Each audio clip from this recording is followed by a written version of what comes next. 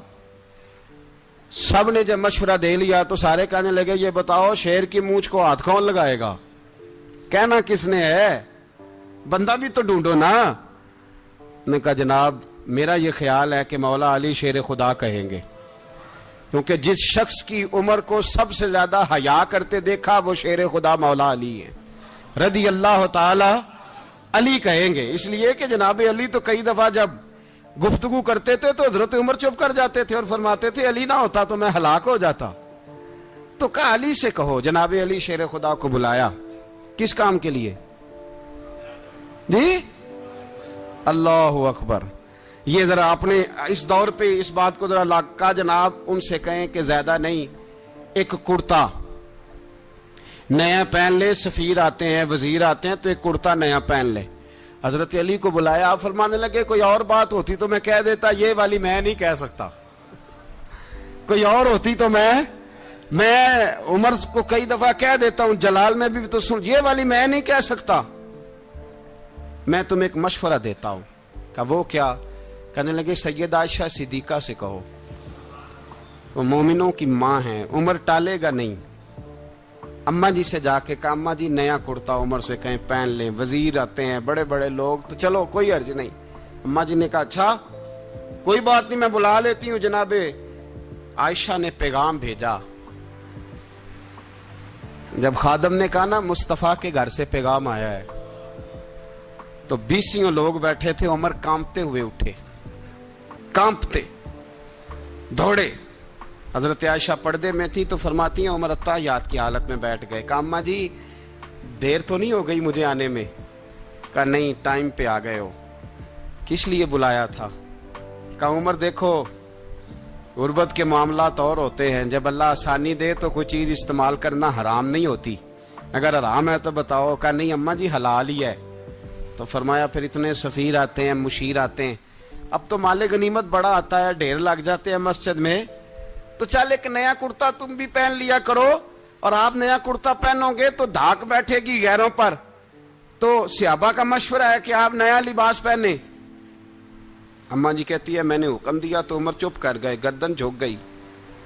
تھوڑی دیر کے بعد سیدنا عمر فاروق نے سر اٹھایا تو داڑھی پہ آنسو گر رہے تھے, رو پڑے.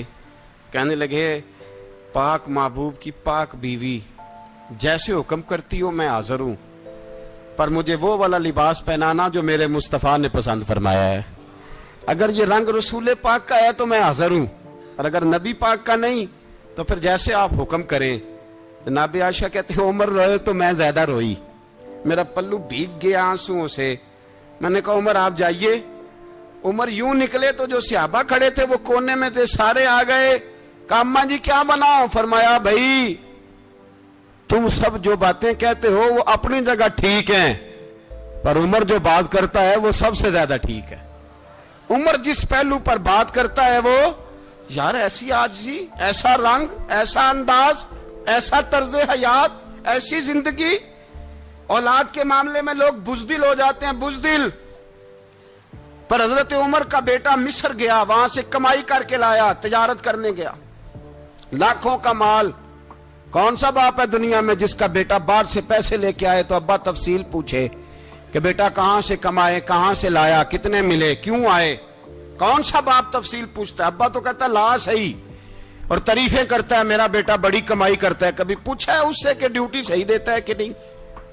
کبھی پوچھا ہے کہ تو ایمانداری کی روزی لاتا ہے کہ حرام کی کماتا ہے؟ یہ باپ کی ذمہ داری ہے, یہ اماں کی ذمہ داری ہے. پھر کہتا ہے بیماری کیسے آ گئی, پریشانی کیسے آ گئی؟ تو نے کبھی سوال کیا اپنی اولاد سے؟ حضرت عمر فاروق رضی اللہ تعالیٰ عنہ کا بیٹا مصر سے پیسے کما کے لایا تو جناب عمر نے بلایا, فرمایا بیٹے اتنی تو تیرے پاس راس ہی نہیں تھی, تھوڑے سے تو پیسے لے کے گیا تھا, اتنی کمائی کیسے ہو گئی؟ اتنے تو پیسے نہیں تھے صاحب, کہاں سے کمائی لائے؟ اس نے کہا ابا جی وہ جو میرے چچا ہے نا مصر کے گورنر آپ کے دوست انہوں نے میری مدد کی ہے. فرمایا جتنے لوگ گئے تھے سب کی ہے مدد اس نے؟ کہا نہیں صرف میری کی. فرمایا تیری کیوں کی؟ تیری کیوں کی؟ کہا حضور آپ کے دوست ہیں. فرمایا چپ کر حضور انہوں نے مجھے اتنے پیسے دیے میں نے کاروبار میں ڈالے تو نفع آیا تو میں ان کی رقم دے کے. فرمایا خاموش ہو جا باقی جتنے لوگ گئے تھے سب کی مدد کی اس نے؟ کہا نہیں حضور صرف میری کی. فرمایا اس نے تیری مدد نہیں کی اس نے خلیفہ کے بیٹے کی مدد کی اس لیے کہ وہ خلیفہ کو اپنے حق میں نرم کر سکے. فرمایا آدھا مال تیرا ہے آدھا مال غنیمت کا ہے مال خزانہ کا ہے مسلمانوں کا ہے اس لیے کہ تو جو وہاں سے مال کما کے لایا ہے وہ اپنے باپ کے خلیفہ ہونے کی وجہ سے کما کے لایا ہے لہذا رکھ ادھر. یہاں کہتے ہیں کدھر سے آیا کیسے آیا کون سا حساب دیں کیا کریں. او بھائی حضرت عمر رضی اللہ تعالیٰ عنہ کا اپنی اولاد کے بارے میں یہ رنگ ہے. ایک جنگ سے نا خوشبو آئی. خوشبو بڑی مہنگی ہوتی تھی عرب میں خوشبو آج بھی بڑی مہنگی ہے وہ زیادہ استعمال کرتے ہیں. میری باتوں کی سمجھ آ رہی ہے میرے بھائیوں؟ بڑی مہنگی خوشبو تھی. جب وہ خوشبو آئی تو حضرت عمر نے کہا گھر میں پہلے پہنچی حضرت عمر کے چونکہ زیادہ عورتیں استعمال کرتی تھی گھر کے اندر خوشبو مرد بھی لگاتے تھے.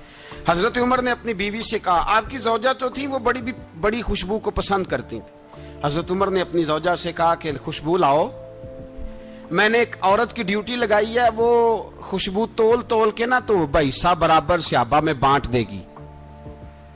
تو آپ کی زوجہ کہنے لگی کسی بی بی کی ڈیوٹی لگانے کی کیا ضرورت تھی میں جو موجود تھی میں بانٹ دیتی ہوں تول کے حصہ برابر. آپ نے فرمایا نہیں تو رہنے دے وہ فلانی بی بی بانٹے گی. کہا حضور میں نے بھی بانٹنی ہے میرے پہ کچھ حق ہے؟ آپ نے فرمایا نہیں تو تفصیل نہ پوچھ تو خوشبو دے دے کوئی اور بانٹے گی. خاتون خانہ تھی نا کہنے لگی نہیں مجھے بھی آج آپ کو بتانا ہی پڑے گا کہ کوئی جو بانٹ سکتی ہے تو میں کیوں نہیں بانٹ سکتی. زوجہ کہتی عمر نے بات کی تو میری چیخیں نکل گئی. حضرت عمر فرمانے لگے جب تو خوشبو بانٹے گی نا تیرے ہاتھوں کو بھی لگے گی تیرے دوپٹوں کو بھی لگ جائے گی. اگر رب کریم نے مجھ سے سوال پوچھا کہ عمر خوشبو تو مسلمانوں کی تھی تیری بیوی کے دوپٹے کو کیوں لگ گئی تو میں اللہ کے حضور کیا جواب دوں گا. اگر اللہ نے یہ سوال کیا کہ تیری بیوی نے کیوں لگائی وہ تو حصہ تھا مسلمانوں کا تو نے تیری بیوی نے کیوں لگائی. تو فرمایا میں نہیں چاہتا کہ اللہ کے حضور مجھے اور تجھے باز پرس ہو لہذا کسی اور کو بانٹنے دے. زوجہ روئی اور تڑپ کے کہنے لگی عمر مجھے لگتا ہے صبح قیامت بھی تیری بیوی ہونے کی وجہ سے اللہ مجھے جنت عطا فرما دے گا تیری زوجہ ہونے کی برکت سے. بھائی یہ معیار رکھا خدا کی قسم ایسا شخص تاریخ میں دوبارہ نہیں آیا.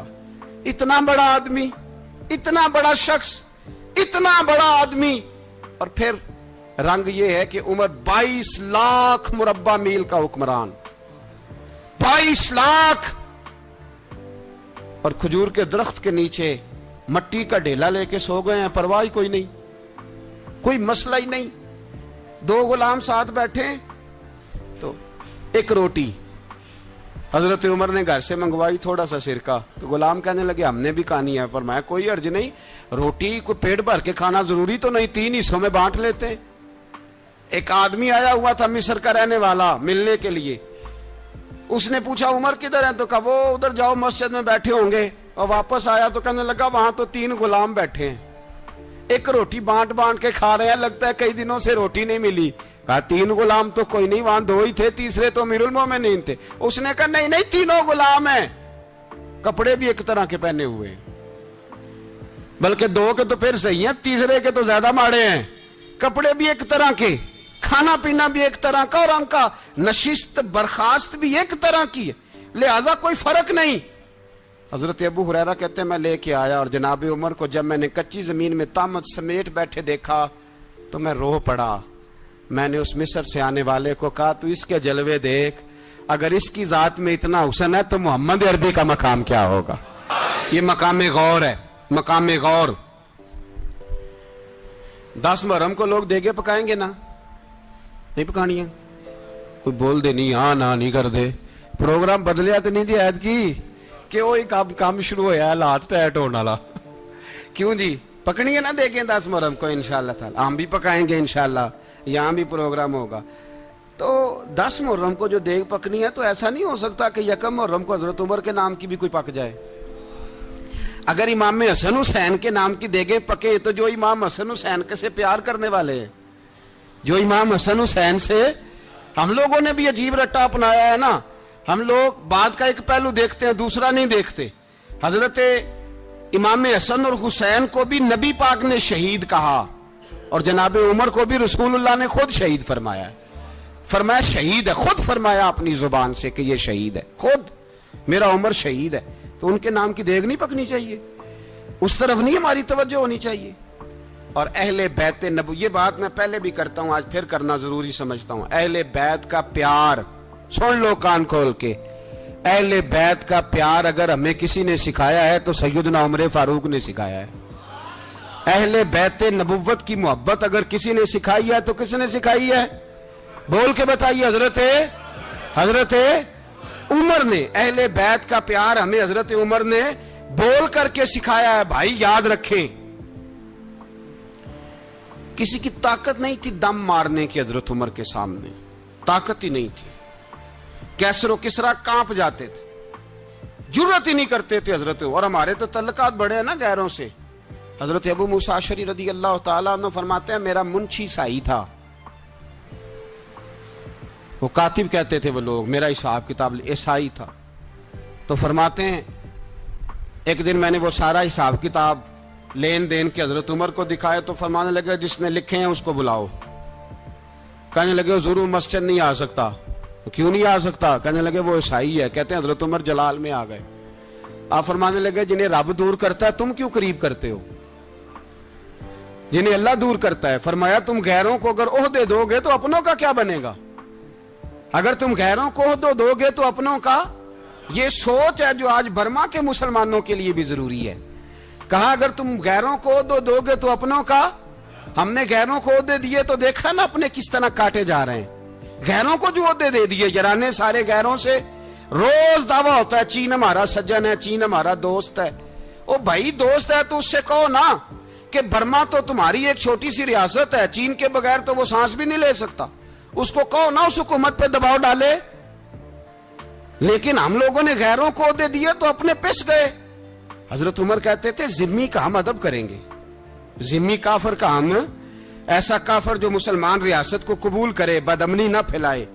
ایک آدمی کو آپ نے دیکھا آنکھوں سے نابینا ہے اور بھیک مانگ رہا ہے, تو حضرت عمر کو نظر آ گیا. فرمایا کون ہو؟ اس نے کہا میں یہودی ہوں. فرمایا بھیک کیوں مانگتے ہو؟ کہا جب تک تندرست تھا مسلمانوں کو جزیہ دیتا تھا, بوڑھا ہو گیا ہوں کیا کروں. حضرت عمر نے گھوڑے کی پشت پہ بٹھایا, کافر کو گھوڑے کی پشت پہ بٹھایا اور بٹھا کے مدینے لائے. حضرت علی شیر خدا وزیر خزانہ تھے. فرمایا علی اس کا وظیفہ جاری کرو. کہا یہ کون ہے؟ فرمایا یہ یہودی ہے لیکن یہ ہمیں جزیہ دیتا رہا, بوڑھا ہو گیا بیچارہ, بھیک مانگنے پہ مجبور ہے, ہماری حکومت کے اندر رہتا ہے, اس کا پورا وظیفہ جتنا خرچہ اتنا وظیفہ لگاؤ. حضرت علی کہتے ہیں میں وظیفہ لگا رہا تھا اور وہ میرے نبی کا کلمہ پڑھ رہا تھا, وہ رسول اللہ کا کلمہ پڑھ رہا تھا. یہ